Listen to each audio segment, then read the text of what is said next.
Bonjour et bienvenue, ici le chroniqueur. Parmi toutes les familles nobles citées dans la chronique du tueur de roi, une est citée énormément, comme si elle tenait un rôle capital dans l'histoire. La famille Laclès. C'est un nom qui est cité 48 fois dans la chronique, et ce sans compter ses variantes, telles que Lochless ou encore Lochlos. Cette famille m'a donc tout particulièrement intéressé. Elle a d'ailleurs brisé une des choses qui m'avait séduit la première fois dans Le Nom du Vent. Je me disais qu'une des choses qui rendait Kavos exceptionnel, c'est qu'il était un héros qui arrivait à être influent sans appartenir à une grande famille, comme c'est souvent le cas dans la fantasy. Mais depuis que j'ai observé de plus près la famille Laclès, je n'en suis plus si sûr.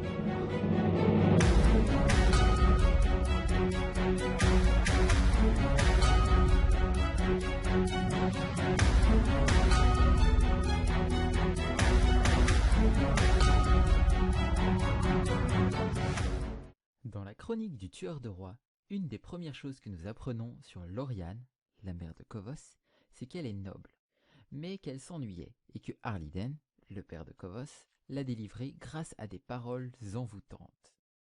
Kavos fait une supposition quant à l'identité de cette famille, une famille qui habiterait aux Trois-Gués. Mais cette supposition semble peu fondée et être un vieux souvenir.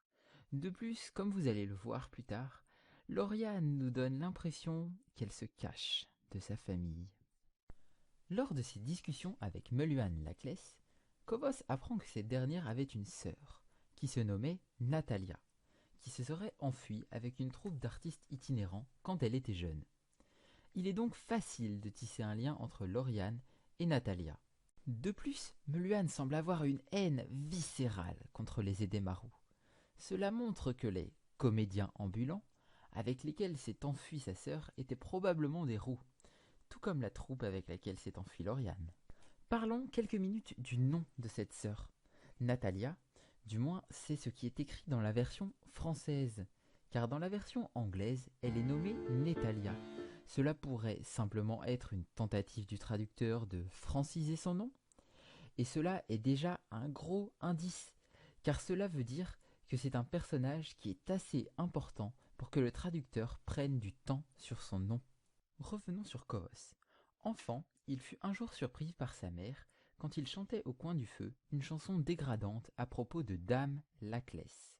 La chanson semble déranger Lauriane, et pas seulement à cause de son caractère grossier, car quand Kavos lui demande quelle est la différence entre cette chanson et les paroles d'autres chansons grossières qu'elle semble accepter sans le moindre problème, Lauriane semble désarçonnée. Mais après quelques secondes, en se ressaisissant, elle tente, comme tout bon parent, d'enseigner quelque chose à Kavos à partir de ce problème. Et en voyant que Kavos attend sa réponse, elle cherche à gagner du temps, pour finalement en sortir un précepte très général qu'elle va ensuite préciser en pointant le problème de cette chanson. Dame Laclès existe, et elle peut être blessée. Est-ce donc cela qui a fait pincer les lèvres à Lauriane et qui l'a mise dans un tel état que Kavos se met sur la défensive ? Personnellement, dans cet extrait, la personne qui me semble la plus blessée dans cette scène est Lauriane. Mais le plus gros indice de la véritable identité de Lauriane réside dans une autre chanson. Celle qui, après avoir été chantée par le père de Kavos, lui avait résulté en une nuit à dormir dehors. Nous allons nous attarder sur cette chanson. Kavos dit à ses amis que le problème de cette dernière n'était pas les mots peu flatteurs chantés par Arliden, mais sa métrique. Ne trouvez-vous pas cela étrange ? On sait que les parents de Kavos sont très à cheval sur la musique, mais en venir à ses extrémités, je vais vous montrer la vraie raison pour laquelle, ce soir-là, Arliden a dormi sous la carriole. Mais pour cela, nous devons nous intéresser à la chanson en anglais. J'ai réalisé une traduction littérale, car la traduction officielle est assez lyrique.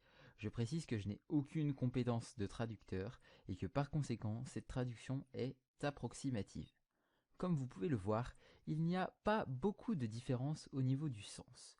Toutes les idées sont plus ou moins retenues, malgré le côté lyrique, ce qui en fait donc une très bonne traduction. Alors, Pourquoi je veux absolument passer par l'anglais, me direz-vous? Ce n'est pas pour le sens, mais pour la sonorité, l'enchaînement des mots. Et nous ne sommes pas dans la chronique du tueur de roi pour rien, pour la mélodie.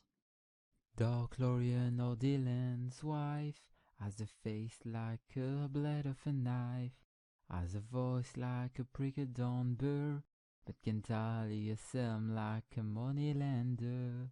My sweet Tally cannot cook, but she keeps a tidy ledger book. For all the faults I do confess, it's worth my life to make my wife Nathalie a lot less. Non, vous ne l'avez toujours pas? For all the faults I do confess, it's worth my life to make my wife Nathalie a lot less. Vous l'avez maintenant? Nathalie a lot less. Nathalie a lot less. Natalia Lackless. Voilà pourquoi le père de Kovos a dormi dehors cette nuit-là. Il faut également noter que dans cette chanson, Arliden surnomme la mère de Kovos Tali, et que ce n'est pas réellement un surnom approprié pour une femme nommée Lauriane, mais qui irait plutôt bien à une Natalia. Par ailleurs, cela rend la chanson très sombre, car les dernières phrases peuvent donc être interprétées de la façon suivante. It was my life, cela vaut ma vie. To make my wife, de faire de ma femme, not Tally a lot less, pas Tally Lackless. Cela vaut ma vie, de faire de ma femme, pas Tally Lackless. Ce qui prouverait que les parents de Kovos se cachent des Lackless, comme j'en parlais plus tôt. Et que si ils étaient retrouvés, il pourrait leur arriver de gros problèmes. Je vous rappelle, cela vaut la vie d'Arliden. Je pense qu'avec tous ces indices, vous n'avez désormais plus réellement de doute. Kovos descend de la famille Lackless.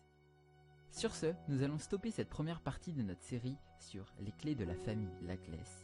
J'espère que cette vidéo vous aura plu. Aujourd'hui, nous avons réussi à trouver une de leurs clés. Mais avant de pouvoir commencer à théoriser sur leur coffre sans verrou, nous devons d'abord nous concentrer, car il reste encore des clés de la famille Lackless que nous devons trouver.